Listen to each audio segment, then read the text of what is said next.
Assalamualaikum warahmatullahi wabarakatuh. Alhamdulillahirabbil alamin wa bihi nasta'inu ala umuri dunya waddin.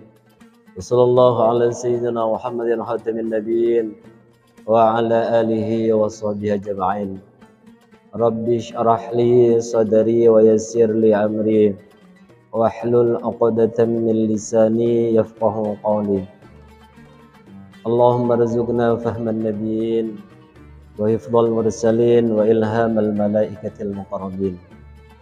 Amma ba'du, hadratal kurama, para alim, para ulama alladzi sami'nahum wa karramnahum, hadirin wal hadirat, mustami'in mustami'an, pengajian kitab Syarhul Hikam Imam Ahmad Ibn Abdullah Sakandari rahimakumullah jami'an. Mudah-mudahan Allah Subhanahu wa taala senantiasa merahmati kita semua. Pertama, mari kita bersyukur kepada Allah Subhanahu wa taala. Bersyukur dengan semuanya nikmat yang sudah Allah curahkan kepada kita. Bersyukur atas semua keadaan yang sudah Allah berikan kepada kita. Alhamdulillah ala kulli hal. Dalam keadaan baik pun, dalam keadaan baik kita bersyukur kepada Allah Subhanahu wa taala. Dalam kondisi tidak nyaman pun kita juga bersyukur kepada Allah Subhanahu wa taala. Karena bisa jadi ketidaknyamanan itu bencana musibah yang Allah timpakan kepada kita. Bila mana dibuka hati kita, maka di situ terdapat nikmat Allah Subhanahu wa taala. Bisa jadi Allah Subhanahu wa taala akan meninggikan derajat kita di sisinya, dan bisa sangat mungkin Allah Subhanahu wa taala akan mengkafarah. Allah Subhanahu wa taala akan menghapus semua kesalahan dan kehilafan kita, baik yang disengaja ataupun yang tidak disengaja. Salawat dan salam mari kita haturkan, kita mohonkan kepada Allah Subhanahu wa taala. Mudah-mudahan senantiasa Allah curahkan, Allah sampaikan kepada junjungan kita Nabi Muhammad sallallahu alaihi wasallam. Mudah-mudahan senantiasa kita semua, para jemaah sekalian, hadirin wal hadirat, mustami'in dan mustami'at, dibimbing oleh Allah Subhanahu wa taala mengikuti jalannya Rasulullah sallallahu alaihi wasallam, sehingga kita termasuk orang yang sa'idun fid dunya wa sa'idun fil akhirah. Untung di dunianya, untung nanti ketika kita berada di alam akhirat. Amin Allahumma amin. Ma'asyiral muslimin rahimakumullah, sebelum kita membahas hikmah yang ke-104 dari kitab Syarhul Hikam Imam Ahmad Ibn Abdullah Sakandari, mari kita sama-sama membaca suratil Fatihah. Kita niatkan, kita sampaikan kepada kedua orang tua kita, kakek nenek kita hingga ke atas, hingga kakek nenek kita sampai kepada Nabi Adam alaihissalam. Juga kita sampaikan kepada guru-guru kita semuanya yang setiap waktu selalu mendidik dan mentarbiah kita, dan juga selalu mendoakan kita walaupun kita sudah tidak berada di hadapannya, kepada guru-gurunya, kepada gurunya, kepada gurunya, hingga sampai kepada Rasulullah SAW. Mudah-mudahan semua keberkahan, kemuliaan yang sudah Allah curahkan kepada beliau semua, Allah curahkan kepada kita pula. Allah curahkan juga kepada keturunan-keturunan kita. Ala hadhihi niyyah bihaqqil Fatihah. A'udzubillahi minasyaitonir rajim. Bismillahirrahmanirrahim. Alhamdulillahirabbil alamin arrahmanir rahim maliki yaumiddin. Iyyaka na'budu wa iyyaka nasta'in ihdinas siratal mustaqim. Siratal ladzina an'amta 'alaihim ghairil maghdubi 'alaihim waladdallin. Amin. Para jemaah sekalian rahimakumullah, hikmah yang ke-104 ini, para jemaah sekalian, berkaitan dengan seseorang di dalam menuju kepada Allah Subhanahu wa taala. Mari kita simak. Bismillahirrahmanirrahim. Qala al-musannifu, musannif berkata, la yukhafu 'alaika an taltabisat turuqu 'alaik wa innama yukhafu 'alaika min ghalabatil hawa 'alaik. La yukhafu 'alaika, tidak dikhawatirkan, tidak ditakutkan kepadamu, antal tabisat turuku alaika, yaitu menjadi serupanya, menjadi samarnya jalan-jalan atas kamu. Wa innama yukhafu alaika, dan yang dikhawatirkan, yang ditakutkan kepadamu, min ghalabatil hawa alaika, yaitu mengalahkannya hawa nafsu atas diri kamu. Ini makna lafziyah dari hikmah yang ke-104. Maksudnya apa para jemaah sekalian? Maksudnya adalah idza kunta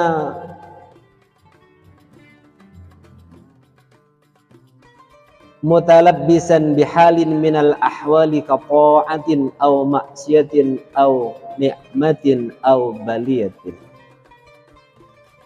Ketika engkau menjalani suatu hal dari beberapa hal, ketika engkau menjalani satu keadaan dari beberapa keadaan, kata'atin aw maksiatin, terkadang yang dijalani itu satu ketaatan kepada Allah Subhanahu wa taala.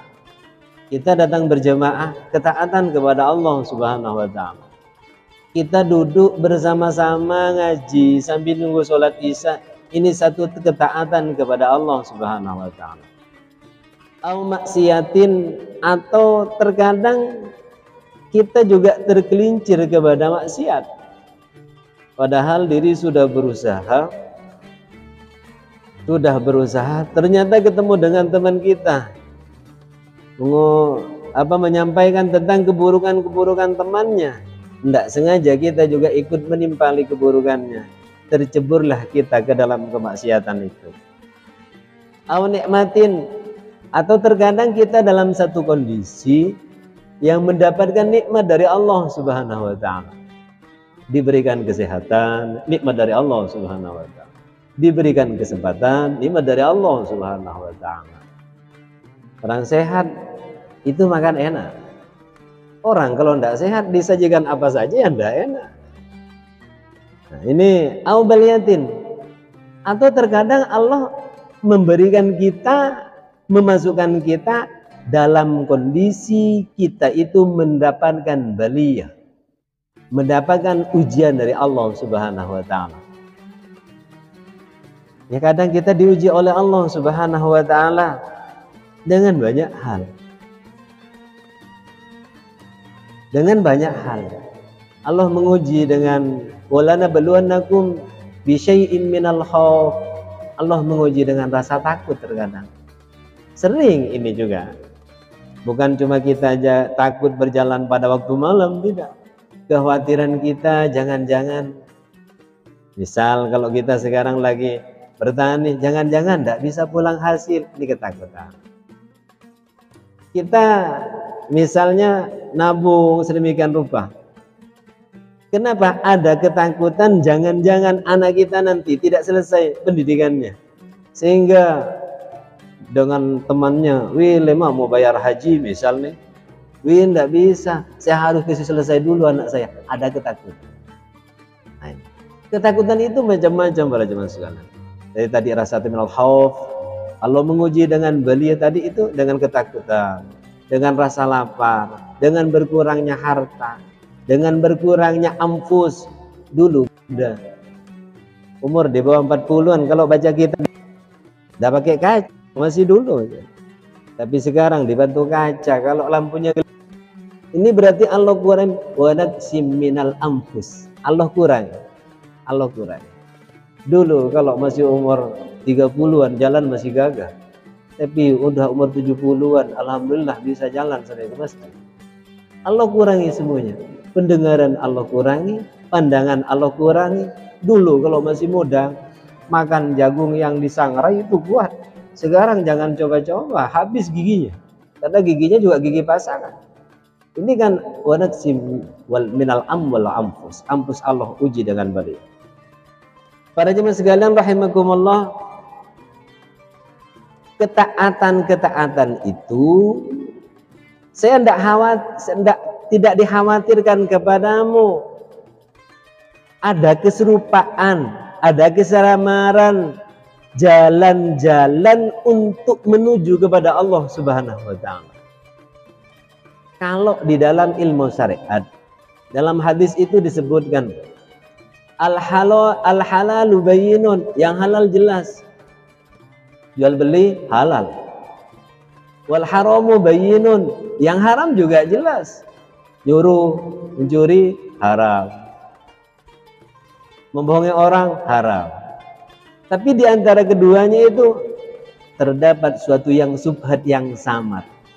Demikian juga pada jemaah sekalian, di dalam ilmu tasawuf ini juga jalan-jalan menuju Allah itu jelas. Tidak dikhawatirkan atas kamu, atas keserupaan, atas kesamaran, jalan-jalan menuju kepada Allah Subhanahu wa taala.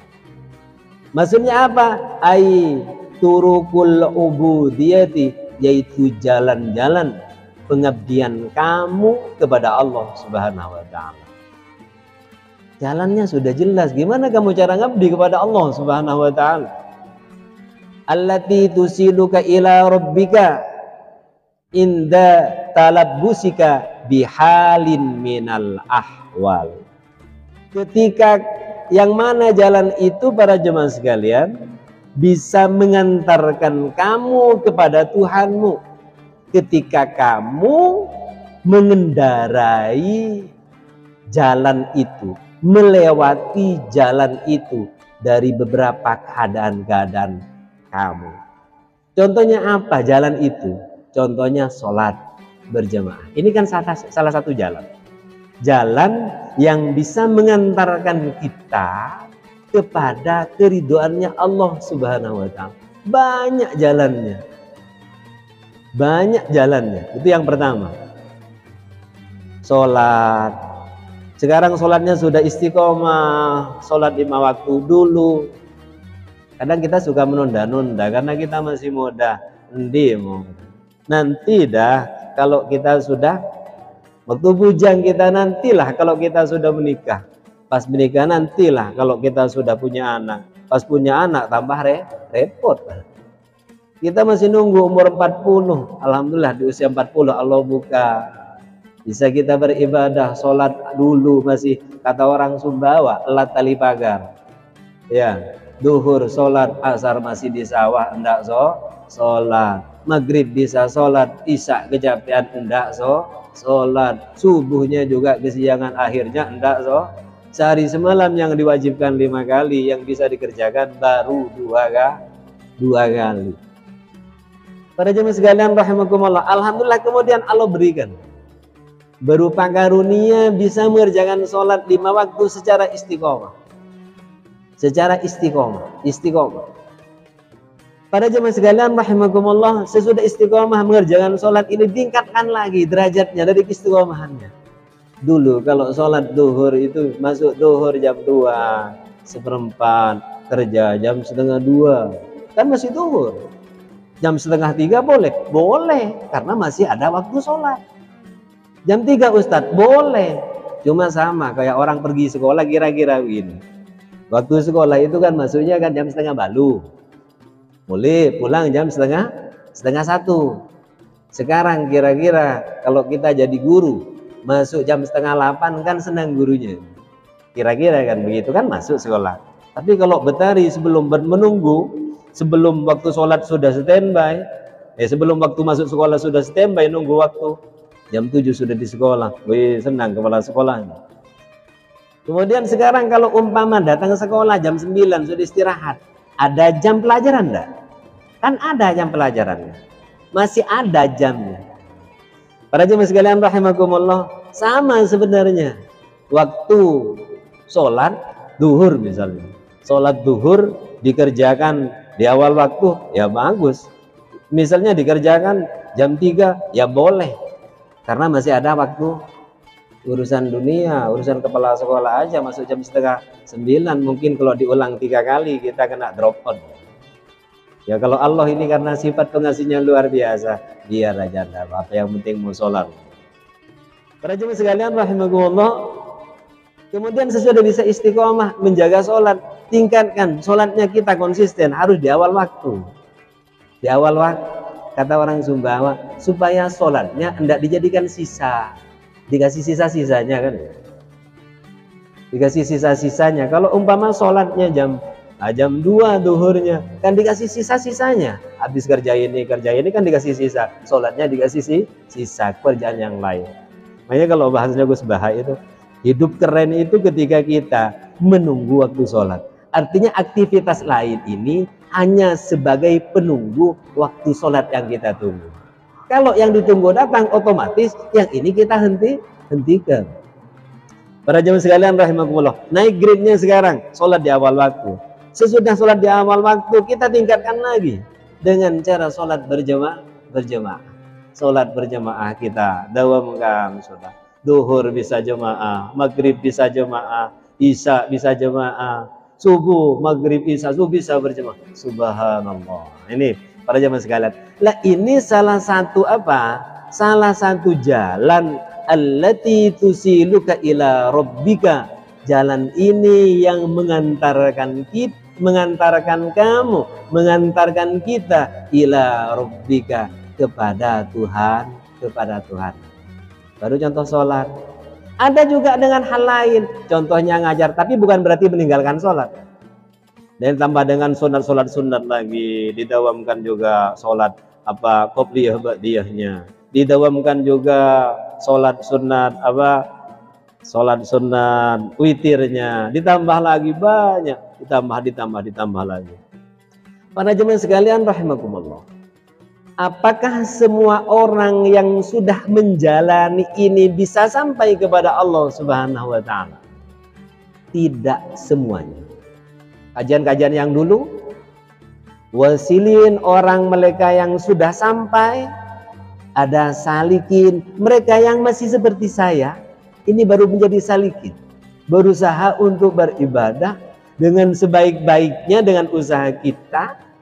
Ini kedua-duanya ini ada di suatu makom, yaitu makom para kekasihnya Allah Subhanahu wa ta'ala. Kedua-duanya mendapat keistimewaan dari Allah Subhanahu wa ta'ala, baik yang sudah sampai kepada Allah Subhanahu wa ta'ala sehingga terbuka hijab-hijab, dinding-dinding antara dia dengan Allah Subhanahu wa ta'ala terbuka. Nah, orang seperti ini yang sudah sampai wasilin ini, dia itu tahu sebelum dikasih tahu sama orang lain. Para walinya Allah yang sudah Allah, yang masyhur biasanya itu, tahu sebelum dikasih tahu sama orang lain. Para jemaah sekalian rahimakumullah. Kemudian yang tadi itu, yang kelas-kelas saya, kelas kita mungkin para jemaah juga ini di kelas saya masih berusaha untuk sampai kepada Allah dengan jalan ini disebut sebagai salikin. Wasilin dan salikin keduanya ini para jemaah sekalian termasuk golongan-golongan yang dicintai oleh Allah Subhanahu wa ta'ala. Dia para walinya Allah Subhanahu wa ta'ala. Yang pertama tadi wasilin, dia sudah dibuka hijabnya, dibuka dindingnya antara dia dengan Allah Subhanahu wa ta'ala. Nah, kelas salikin ini belum terbuka pintunya karena dia masih belum sampai. Para jemaah sekalian rahimakumullah. Tadi aturan tadi, sholat, puasa misalnya Senin Kemis, ini li'anna syariah, ini adalah syariat. Jelas jalannya itu menuju kepada Allah berupa aturan syariat. Artinya para jemaah sekalian, bohong kalau ada orang ingin sampai kepada Allah tapi hendak sholat. Yang penting ingat kepada Allah. Yang penting totang lagu Allah Subhanahu wa ta'ala. Maka dalam Al-Quran kan ada tujuan sholat itu wa aqimis sholat lidzikri, dirikan sholat supaya engkau ingat kepadaku. Kalau sudah ingat ya tidak usah sholat, kan sudah sampai tujuan. Nah, ini pemahaman yang salah dan batil. Dulu di Jawa itu ada paham-paham begini. Kurang tahu kalau di Sumbawa. Ada daerah? Ada juga ya, mudah-mudahan dengan Allah dibimbing bisa taubat. Yang penting total melaku Allah Subhanahu wa taala. Ya enggak sholat enggak apa-apa. Bukan itu. Kenapa? Karena manusia terbaik Rasulullah SAW yang sudah sampai kepada Allah masih memberikan contoh, jangan tinggalkan sholat. Malah dalam satu keterangan Rasulullah sampai bengkak, betisnya Rasulullah sampai bengkak karena kelamaan sholat malam. Kalau kelas kita ini kadang sampai bengkak nih pipi karena kelamaan tidur, tidak balik-balik di bantal. Para jemaah sekalian rahimakumullah, li'anna syari'ata mabniyatun lidzalik, karena sesungguhnya syariat itu ditegakkan sebagai cara untuk mengabdi kepada Allah Subhanahu wa ta'ala. Syariat aturan agama ini ditegakkan bagaimana seseorang mengabdi kepada Allah Subhanahu wa ta'ala. Fa inna man nadhara fil kitabi was sunnati wajada ma yarshuduhu. Barang siapa seseorang yang melihat di dalam kitab Al-Qur'an was sunnati dan sunnahnya Rasulullah, wajadah, maka orang itu akan mendapatkan sesuatu yang bisa menunjukinya, sesuatu yang bisa menunjuki dia fa'ubudiyatika fit ta'ah, bagaimana cara dia mengabdi kepada Allah di dalam taat kepada Allah Subhanahu wa ta'ala. Berarti para jemaah sekalian, orang yang menjalankan ritual tasawuf, amalan tasawuf, tidak bisa lepas dari syariat. Makanya mantapkan dulu syariatnya sambil masuk tasawuf. Karena tasawuf ini sebenarnya antara tasawuf dengan syariat itu ibarat dua sisi mata uang yang tidak mungkin terpisahkan. Kalau syariat itu amalan dohirnya, maka tasawuf itu amalan batin. Salah satu contoh misalnya, ada orang mengangkat tangan Allahu Akbar. Syariatnya dia mengangkat tangan. Ini syariatnya dengan melafadzkan lafaz Allahu Akbar. Tasawufnya apa? Tasawuf amalan hatinya. Ketika dia mengatakan Allahu Akbar, nilai-nilai yang ingin ditanamkan dari kalimat Allahu Akbar adalah bentuk pemasrahan dan penyerahan kepada Allah Subhanahu wa ta'ala. Kalau cuma Allahu Akbar saja, dia gugur syariatnya, cuma nilai-nilai tasawufnya dia tidak dapat. Sampai di sini kira-kira dipaham? Oleh sebab itu para jemaah sekalian, seseorang yang mengamalkan tasawuf itu wajib dia bersyariat. Tidak boleh dia tidak bersyariat. Maka dikatakan dalam satu makalah, barang siapa seseorang berfikih mengamalkan syariat, man tafaqqaha bila tasawufin. Seseorang mengamalkan syariat tapi dia tidak bertasawuf, fahuwa atilun, maka amalannya itu kosong. Amalannya kosong. Masalah diterima wallahu alam, Allah deh baik pahala. Kemudian yang berikutnya, man tasawwafa bila tafakkuhin. Ada seseorang bertasawuf, yang penting totang lagu Allah, tidak ganggu tahu, mau kita yang penting sambung ke Allah Subhanahu wa ta'ala. Ini kan tasawuf. Kusuk, bagus hatinya, tidak kasih sakit orang dia. Tidak ada sifat irinya, tidak. Bagus betul hatinya. Cuma dia tidak sholat. Berarti bertasawuf, tapi tidak bersyariat. Waktu boleh hasil, tidak dikeluarkan zakatnya. Yang penting ikhlas mau katanya. Bertasawuf tapi apa? Bertasawuf tapi tidak bersyariat. Fahuwa batilun, maka amalan yang seperti ini batil, rusak seperti itu. Berarti kalau ada orang seperti itu, tabe-tabe diarea, Pak Haji semuanya. Itu bohong itu. Bohong. Para jemaah sekalian rahimakumullah, kalau seseorang sudah melihat di dalam kitab Quran dan sunnahnya Rasulullah, otomatis dia akan mendapati petunjuk bagaimana cara dia mengabdi kepada Allah Subhanahu wa ta'ala. Cara mengabdi kepada Allah Subhanahu wa ta'ala. Nah, dalam hal ini perlu saya tegaskan, orang di dalam mengambil Al-Quran dan Sunnah itu tidak bisa ambil sendiri. Tidak bisa seorang itu asal comot, tidak bisa. Orang di dalam memahami Al-Quran dan hadis itu perlu guru, tidak bisa. Para ulama semuanya berguru, tidak ada yang tidak berguru. Semuanya berguru. Imam Syafi'i, Imam Malik, semuanya berguru. Tidak ada yang cuma dia itu comot sana sini di buku, di kitab tanpa dia mengambil dari gurunya, dia tidak bisa. Maka dikatakan para jemaah sekalian, kalau orang mengamalkan agamanya tanpa guru, guru ini disebut sanad. Mata rantai, misalnya saya dapat dari guru saya, dari Ahmad Siddiq dari gurunya Yaitolha dari gurunya Syarah Khalid bin Abdul Latif, Syekh Khalil dapat dari gurunya Syekh Nawawi Banten, dari gurunya sampai itu kepada Rasulullah SAW. Maka dikatakan para jemaah sekalian, kalau orang mengamalkan agama tanpa mengambil dari gurunya, maka dia itu bebas berkata bagaimana pemahaman dia. Salah satu contoh misalnya, di dalam Al-Quran, kullu fan wa yabqa wajhu rabbika dzul jalali wal ikram. Ada ayat gitu dalam surah Ar-Rahman baca ya.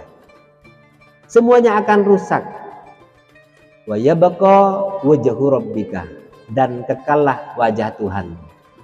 Kalau kita misalnya mengambil makna lafziyah, dan kekallah wajah Tuhanmu. Sekarang pertanyaannya, Allah itu ada wajahnya? Maka kita akan tersesat para jemaah sekalian. Maka di sini kita juga perlu guru, perlu berguru. Atau minimal kita tanya kepada guru-guru ulama-ulama yang diakui oleh ulama lain tentang kepakaran itu. Atau dalam satu hadis misalnya, kalau kita hadir ke acara-acara nikah itu kan sering dibacakan hadisnya begini. An-nikahu sunnati famar rogiba an sunnati falaysa minni. Nikah itu adalah sunnahku. Barang siapa orang tidak menyenangi sunnahku, falaysa minni, dia tidak termasuk golonganku. Sekarang ada ulama besar misalnya, orang soleh tidak menikah, kira-kira tidak termasuk golongan Rasulullah? Kan begitu. Padahal hadisnya jelas. Oleh sebab itu para jemaah sekalian, dalam hal memahami Al-Quran dan hadis, kita juga sangat butuh guru. Nah, guru-guru ini disebut dengan sanad atau mata rantai ilmu. Kalau bahasa Sumbawanya sanad itu ya tempat kita nyandar, nyaman sih alamin begini misalnya Pak Haji. Nah, ini guru. Ada apa-apa kita nyandar kepada guru. Para jemaah sekalian rahimakumullah. Bila mana misalnya fa'ubudiyatika fit ta'at antas hada minnatahu biha alaika. Bila mana kita misalnya mengerjakan satu ketaatan kepada Allah, maka kita melihat itu bukan semata-mata amaliyah kita. Tadi misal kita contohnya sholat 5 waktu, dari tadinya lat tali pagar sudah istiqomah sholatnya, sudah istiqomah bisa istiqomah di awal waktu, sudah bisa di awal waktu, kita naikkan lagi grade-nya dengan senantiasa menjaga sholat jamaahnya, ditambah dengan sholat rawatib, dengan nawafilnya semuanya. Nah, bila mana seseorang sudah sampai ke tahap demikian, antashhada, dia melihat itu bukan semata-mata kekuatannya, tapi semata-mata anugerah dari Allah Subhanahu wa ta'ala. Para jemaah sekalian rahimakumullah. Setan itu, iblis itu bukan cuma menggoda orang-orang yang bermaksiat. Kalau bermaksiat sudah tahu tempatnya di situ. Tapi juga setan ini ingin menjatuhkan kita yang saat ini sedang berusaha sampai kepada Allah dengan jalan-jalan ibadah, dengan mengerjakan satu amaliyah ibadah, rajin sholat. Hati-hati. Hati-hatinya gimana? Jangan sampai merasa bahwa amaliyah yang kita kerjakan itu karena kekuatan kita. Misalnya sebagai seorang pendidik, sebagai seorang ustadz, sebagai seorang guru, bisa sabar menghadapi santri-santrinya. Jangan sampai merasa, ini nasihat buat saya, bahwa itu kekuatan kamu, bukan. Nah, para jemaah sekalian, tetapi semata-mata karena Allah memberi minnah, Allah memberi anugerahnya, Allah mencurahkan fadlnya, sehingga badan kita yang lemah bisa dengan Allah diberikan kekuatan demikian. Nah, ini para jemaah sekalian, kan enak kita ngaji. Sehingga ketika kita taat itu rasa sombong, rasa takabur, rasa ujub dengan keadaan kita yang bisa taat itu bisa diminimalkan dan kemungkinan bisa dinetralkan. Bisa duduk di sini. Ini bukan. Kalau Allah hendak menghendaki, hendak. Termasuk ilmu yang disampaikan itu juga bukan karena kita, hanya setetes yang Allah berikan kepada kita. Mudah-mudahan bisa bermanfaat kita sampai. Ini juga berkah pertolongan Allah Subhanahu wa Ta'ala. Oleh sebab itu para jemaah sekalian, tidak ada satupun yang bisa kita banggakan yang Allah titipkan kepada kita. Wa fil maksiati al-istighfar wa taubatu minha. Dan manakala kita itu dalam masuk kepada satu ahwal, satu keadaan, kalau tadi kita misalnya taat, kita menyaksikan bahwa itu anugerah dari Allah. Tidak khawatir kamu tersesat, kalau kamu taat, petunjuknya itu anugerah dari Allah, gitu maksudnya. Ini kan jalan menuju kepada Allah. Kemudian yang kedua, terkadang orang menuju kepada Allah kan tidak semuanya mulus. Jatuh kayak tadi, kita sudah berusaha ngobrol sama teman kita, oh dia itu begini. Oh betul ya, saya dengar juga kayaknya begitu. Ditimpali sudah, kena mau kita juga. Padahal niatnya sudah enggak begitu. Kita sudah berusaha, ternyata ada teman kita juga ngomong-ngomong lagi di sini. Atau kita sudah berusaha hendak telinga, sekarang di handphone masuk di grup WA, dibagikan sama teman-teman kita begini-begini, hendak dibuka, penasaran, dibuka ternyata isinya ghibah. Nah kan begitu. Hendak dibuka, penasaran, dibuka, wah ini bahaya. Kalau sudah demikian gimana? Wa fil maksiat, kalau kita bermaksiat, al istighfaru wat taubatu minha, maka solusinya cepat istighfar, mohon ampun kepada Allah, dan taubat kembali kepada Allah Subhanahu wa Ta'ala minha, dari maksiat itu. Para jemaah sekalian rahimakumullah, saya kembali kepada kajian yang dulu.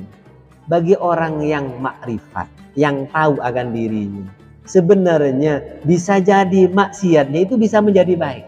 Maksiatnya bisa menjadi sebab jalan baiknya. Bukan berarti maksiat baik. Kok bisa Ustadz? Karena dia sadar kalau hendak ditolong Allah, dia tetap tergelincir. Berarti dia mohon, ya Allah bimbing kami ya Allah untuk senantiasa bisa menjaga ketaatan kepadamu dan dihindarkan dari maksiat kepadamu. Orang dimana. Itu berkaitan dengan apa? Taat dan maksiat. Berkaitan dengan nikmat. Ketika ada nikmat bersyukur kepada Allah. Ketika ada musibah yang macam-macam. Terkadang kita kan sawang sinawang, kata orang Jawa. Kayaknya kita paling banyak musibahnya. Kebetulan saya teman-teman kadang curhat sama saya, jemaah-jemaah curhat sama saya. Ternyata hidupnya juga tidak kalah hebatnya dari hidup saya, beliaunya ujiannya. Akhirnya para jemaah sekalian, enak itu kalau kita mandang orang. Kalau kita masuk ke dalamnya, kehidupan dia itu terkadang juga lebih ruwet, lebih jelimet daripada kehidupan kita. Para jemaah sekalian rahimakumullah, ketika nikmat mari kita bersyukur dengan sebenarnya syukur. Ketika ada ujian dan musibah, itu kita tambahkan kesabaran. Pahami baik-baik, bisa jadi Allah itu punya maksud ingin meninggikan derajat kita sebagaimana kajian yang lalu. Demikian para jemaah sekalian yang bisa saya sampaikan. Mudah-mudahan manfaat. Ini juga menjadi obat buat kita, menjadi midu kata orang Sumbawa buat kita, supaya kita senantiasa dibimbing oleh Allah Subhanahu wa taala. Demikian para jemaah sekalian, bila mana ada baik semata datangnya dari Allah Subhanahu wa taala, bila mana ada salah dan hilaf mohon kiranya untuk dimaafkan. Mari kita mohon kepada Allah senantiasa, mudah-mudahan Allah menolong kita. Kurang lebihnya mohon maaf. Wallahul muwaffiq ila aqwamit thoriq. Assalamualaikum warahmatullahi wabarakatuh.